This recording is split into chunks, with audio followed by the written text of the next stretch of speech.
নমস্কার বন্ধুরা, সকলকে আমার চ্যানেলে স্বাগত। পেনশনারদের অতিরিক্ত পেনশন বৃদ্ধি নিয়ে এই মুহূর্তে একটি অত্যন্ত ভালো খবর সামনে এসেছে এবং এই খবরের ফলে মনে করা হচ্ছে পেনশনারদের অতিরিক্ত পেনশন বৃদ্ধি সংক্রান্ত বিষয়টি খুব শীঘ্রই মীমাংসা হতে চলেছে। কি সেই খবরে কি কি বলা হয়েছে এবং কতটা ভালো এই সংবাদ, সকল কিছু আজকের ভিডিওতে বিস্তারিতভাবে আলোচনা করব। ভিডিওটি সকল পেনশনারদের জন্য অত্যন্ত গুরুত্বপূর্ণ, তাই প্রথম থেকে শেষ পর্যন্ত অবশ্যই ধৈর্য সহকারে দেখবেন এবং ভালো লেগে থাকলে অবশ্যই একটি লাইক করবেন এবং সকলের সঙ্গে শেয়ার করবেন। আর সেই সাথে এই চ্যানেলে যদি প্রথমবার হয়ে থাকেন এই রকমের ইনফরমেটিভ ভিডিও আরও দেখার জন্য যারা এখনো পর্যন্ত এই চ্যানেলটিকে সাবস্ক্রাইব করেননি তারা অবশ্যই চ্যানেলটিকে সাবস্ক্রাইব করে নিতে ভুলবেন না। তাহলে চলুন আমরা বিস্তারিত জেনে নিই। দেখুন, এটি একটি নামী ইংরেজি দৈনিক সংবাদপত্রের প্রতিবেদনের অংশ। এখানে হেডলাইন্সটা দেওয়া হয়েছে, EPFO panel to discuss new interest rate higher pension at meet today. অর্থাৎ এমপ্লয়িজ প্রভিডেন্ট ফান্ড অর্গানাইজেশনের এই প্যানেলটি অতিরিক্ত পেনশন নিয়ে একটি মিটিংয়ে নতুন ইন্টারেস্ট রেট সম্পর্কে আলোচনা করতে চলেছে।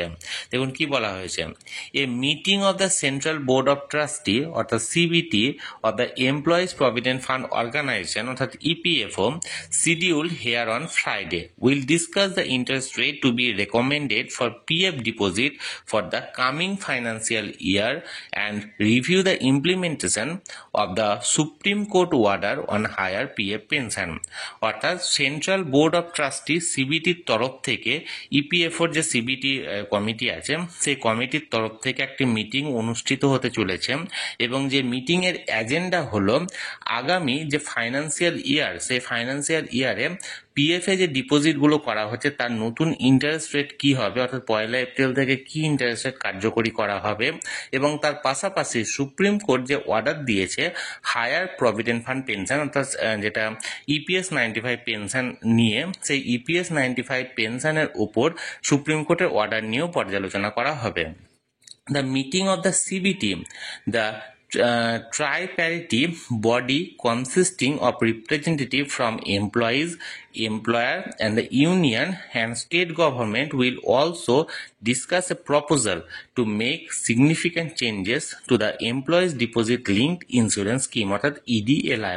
এই মিটিং অর্থাৎ এই সিবিটির তরফ থেকে যে মিটিংটা করা হচ্ছে সেখানে সকলেই উপস্থিত থাকছেন, এমপ্লয়িজের তরফ থেকে প্রতিনিধিরা থাকছেন, এমপ্লয়ারদের তরফ থেকে থাকছেন, তারপর ইউনিয়ন এবং স্টেট গভর্নমেন্টের তরফ থেকেও রিপ্রেজেন্টেটিভ থাকছে এবং সেখানে যে সিগনিফিক্যান্ট চেঞ্জগুলো করা হয়েছে বিশেষ করে employees deposit linked insurance scheme আছে সেটার উপরে পর্যালোচনা করা হবে সকলের উপস্থিতিতে। A source in the panel said the CBT will recommend the interest rate for financial for PF deposit for 25-26।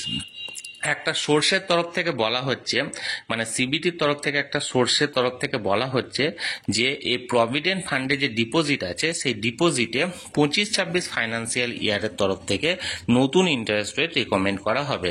At present বর্তমানে দ্য ইন্টারেস্ট রেট ইজ 8.25%, বর্তমানে 8.25% হারে ইন্টারেস্ট রেট প্রোভাইড করা হয়। Worker representative in the CBT have been demanding an increase in the rate considering the inflation and general economic distress। এবং ওয়ার্কারদের তরফ থেকে যে প্রতিনিধিরা থাকছে তারা ক্রমশ দ্রব্যমূল্যের মূল্য বৃদ্ধি এবং অন্যান্য যে মুদ্রাস্ফীতি ঘটছে তার উপর মানে পর্যালোচনা করে এই ইন্টারেস্ট রেটটি বাড়ানোর জন্য আবেদন করেছে। Another major issue before the CBT is the implementation of the Supreme Court November 2022 order on higher pension. এবং আর একটা গুরুত্বপূর্ণ ইস্যু যেটা সিবিটি অর্থাৎ এই সেন্ট্রাল বোর্ড অফ ট্রাস্টির তরফ থেকে মানে লাগু করার বিষয়ে আলোচনা করা হবে, সেটা হলো সুপ্রিম কোর্টের তরফ থেকে 2022 নভেম্বরে যে অতিরিক্ত পেনশন নিয়ে অর্ডার দেওয়া হয়েছে সেই অর্ডারের বিষয়েও। The worker representative have been seeking clarification on the EPFO's decision to compute the higher pension on a pro rata basis. এবং ওয়ার্কার সরকারদের তরফ থেকে ইপিএফওর যে ডিসিশনটা করা হয়েছে সেটা হচ্ছে প্রো ডেটা বেসিসে হায়ার পেনশনের যে বিষয়টি আছে সেটি নিয়ে দেখা যাবে।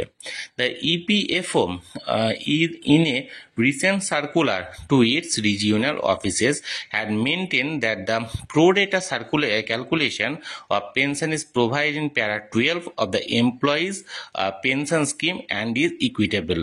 এবং এখানটায় বলা হয়েছে যে ইপিএফওর তরফ থেকে একটা নতুন যে অর্ডার জারি করা হয়েছে রিজিওনাল অফিসে, সেখানে বলা হয়েছে প্রো রেটা ক্যালকুলেশনটা করা হবে, যেটা মানে 12 প্যারাতে এমপ্লয়িজ পেনশন স্কিমের এখানটায় বলা হয়েছে সেই অনুযায়ী।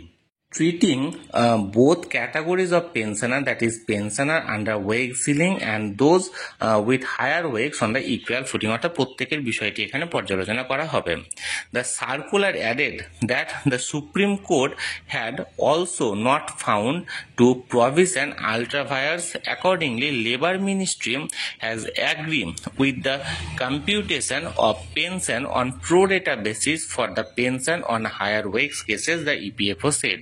এবং ইপিএফওর তরফ থেকে এটা বলা হয়েছে যে লেবার যে মিনিস্ট্রি আছে অর্থাৎ শ্রমমন্ত্রীর তরফ থেকে ওই ডিপার্টমেন্ট তরফ থেকে এটাতে অ্যাগ্রি করা হয়েছে যে প্রো রেটা বেসিস অনুযায়ী অতিরিক্ত পেনশনের বিষয়টি পর্যালোচনা করা যেতে পারে বা মেনে নেওয়া যেতে পারে। Similarly, in the case of exempted establishment, the EPFO had mandated that the higher pension rules should be in consonance with the direction of the Supreme Court। এবং ইপিএফওর তরফ থেকে এটাও বলা হয়েছে যে অতিরিক্ত পেনশনের বিষয়টি এখানে সুপ্রিম কোর্টের তরফ থেকে দেখা যাবে। On Wednesday, বুধবার, the EPFO had informed the executive committee of the CBT that 70% of the higher pension application had been processed। এবং ইপিএফওর তরফ থেকে গত বুধবার একটা এক্সিকিউটিভ কমিটির তরফ থেকে জানানো হয়েছে যে সিবিটি যেটা সেন্ট্রাল বোর্ড অফ ট্রাস্টির তরফ থেকে জানিয়েছে যে 70% মানে বিষয়টি 70% হায়ার পেনশনের বিষয়টি বা অ্যাপ্লিকেশন যেগুলো এসেছিল সেগুলো প্রসেস করা হয়েছে। EPFO aims to complete the processing of all application by March 31, 2025। অর্থাৎ যত মানে আবেদন পড়েছে তার মধ্যে 70% এখনো পর্যন্ত প্রসেস করা হয়েছে এবং বাকি সমস্ত কিছুই 31 মার্চ 2025 মধ্যে প্রসেস করা হবে। The Labour Ministry had said in a statement, adding that the executive committee constructed the EPFO to expedite the case of members who have already deposited the requirement amount, including the large PSU। Labour মিনিস্ট্রির তরফ থেকে এই বিষয়গুলো নিয়ে যথেষ্টভাবে মানে বলা হয়েছে।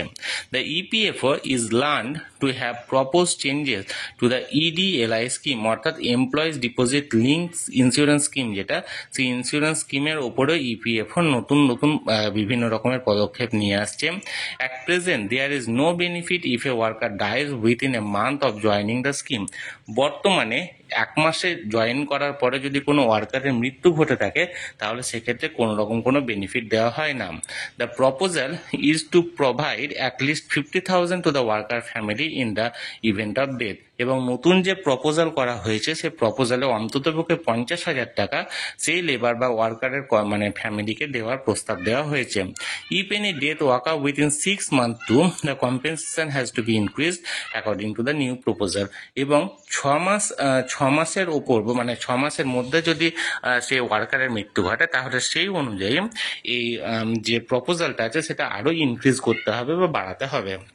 তাহলে বন্ধুরা, ইপিএফওর তরফ থেকে নতুন একটা ডিসকাস হতে চলেছে যে নতুন ইন্টারেস্ট রেট এবং হায়ার পেনশনের উপর, এবং সেই সংক্রান্ত একটা সেন্ট্রাল বোর্ড অফ ট্রাস্টের একটা মিটিং হতে চলেছে। এই মিটিংয়ে এই নিয়ে বেশ কিছু রকমের সমাধান সূত্র বেরিয়ে আসতে পারে বলেই ধারণা করা হচ্ছে। এটি একটি নামী ইংরেজি দৈনিক সংবাদপত্রের প্রতিবেদন যেটি আমি আপনাদের সঙ্গে শেয়ার করলাম। আপনাদের যদি এই বিষয়ে কোনো কিছু জানার থাকে অবশ্যই কমেন্ট করুন, আর ভিডিওটি ভালো লেগে থাকলে অবশ্যই একটি লাইক করুন এবং সকলের সঙ্গে শেয়ার করুন। আর সেই সাথে এই চ্যানেলে যদি প্রথমবার হয়ে থাকেন এই রকমের ইনফরমেটিভ ভিডিও আরও দেখার জন্য যারা এখনো পর্যন্ত এই চ্যানেলটিকে সাবস্ক্রাইব করেননি তারা অবশ্যই চ্যানেলটিকে সাবস্ক্রাইব করে রাখুন। ধন্যবাদ, দেখা হচ্ছে পরের ভিডিওতে।